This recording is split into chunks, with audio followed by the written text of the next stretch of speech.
നമുക്ക് മെക്സിക്കൻ ചീര തോരൻ വയ്ക്കുന്നത് എങ്ങനെയാണെന്ന് നോക്കാം.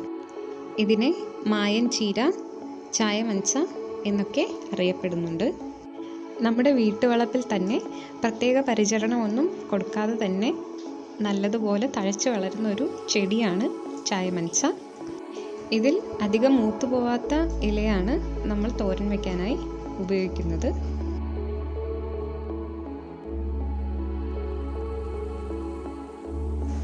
ഇലയെല്ലാം ഇതുപോലെ പറിച്ച് നമുക്ക് കഴുകിയെടുക്കാം.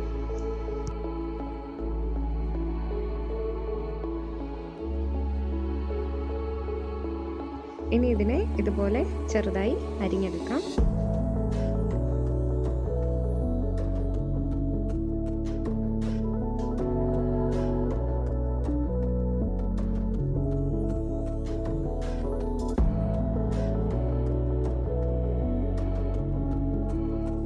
ഇതിപ്പോൾ നല്ല നീളത്തിലാണ് നമ്മൾ അരിഞ്ഞെടുത്തിരിക്കുന്നത്.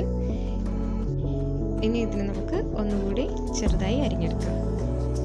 വേവുമ്പോൾ ഈ ഇലയെല്ലാം സെറ്റായി ഇരിക്കാതിരിക്കാനാണ് നമ്മളിതിനെ ഒന്നുകൂടെ ചെറുതാക്കുന്നത്.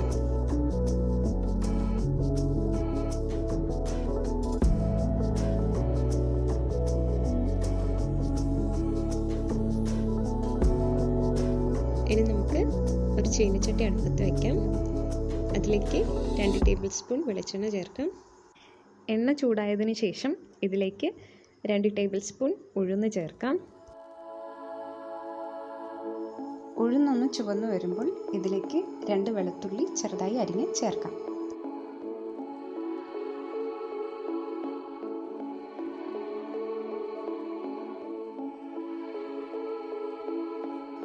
വെളുത്തുള്ളി ഒന്ന് ചുവന്നു തുടങ്ങുമ്പോൾ ഇതിലേക്ക് നമ്മൾ അരിഞ്ഞു വെച്ചിരിക്കുന്ന ചായ മൻസ ചേർക്കാം. ഇതിനൊന്ന് നന്നായി ഇളക്കാം.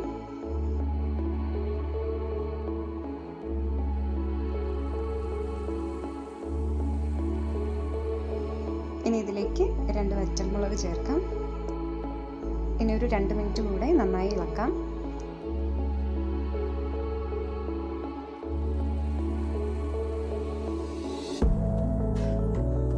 ഇനി ഇതിലേക്ക് 1/2 ഗ്ലാസ് വെള്ളം ചേർത്ത് ജസ്റ്റ് ഒന്ന് മിക്സ് ചെയ്തതിന് ശേഷം 10 മിനിറ്റ് അടച്ചു വെച്ച് വേവിക്കാം.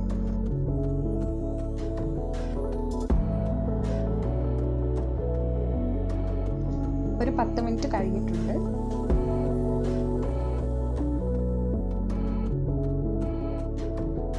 ഇനി ഇതിലേക്ക് ഒരു ചെറിയ സവാള അരിഞ്ഞ് ചേർക്കാം.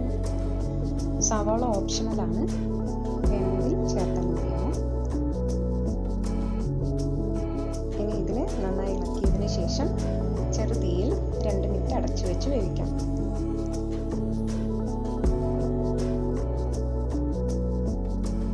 ഇനി ഇതിലേക്ക് 1 ടീസ്പൂൺ ഉപ്പ്, 1/2 ടേബിൾ സ്പൂൺ മുളക് പൊടി, 1/4 ടീസ്പൂൺ ജീരകപ്പൊടി, 1/4 ടീസ്പൂൺ മഞ്ഞൾപ്പൊടി, അരമുറി തേങ്ങ ചിരകിയത് എന്നിവ ചേർത്ത് നന്നായി മിക്സ് ചെയ്യാം. തേങ്ങ അരയ്ക്കേണ്ട ആവശ്യമില്ല, ചെറുതായി ചിരകി ഇതിൽ ചേർത്താൽ മതിയാവും.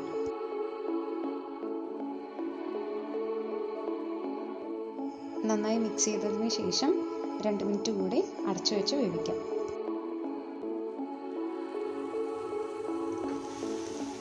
മറ്റിലകളെ അപേക്ഷിച്ച് ചായ മൻസ കുറച്ചധികം സമയം വേവിക്കേണ്ടതുണ്ട്. ഈ ഇലയിലുള്ള കറ കാരണം ഇതിനൊരു ചവർപ്പുണ്ടാവും. അത് മാറിക്കിട്ടാനും ഇല നന്നായി വെന്ത് വരാനും വേണ്ടിയിട്ടാണ് നമ്മൾ അധിക സമയം വേവിക്കുന്നത്. ഇനി ഇതിൽ ആവശ്യത്തിന് എരിവും ഉപ്പും ഉണ്ടോ എന്ന് നോക്കി ആവശ്യമെങ്കിൽ അധികം ചേർത്ത് നന്നായി ഒന്ന് മിക്സ് ചെയ്ത് തീ ഓഫ് ചെയ്ത് വാങ്ങാം. നമ്മുടെ ചായ മൻസ തോരൻ റെഡിയായിട്ടുണ്ട്.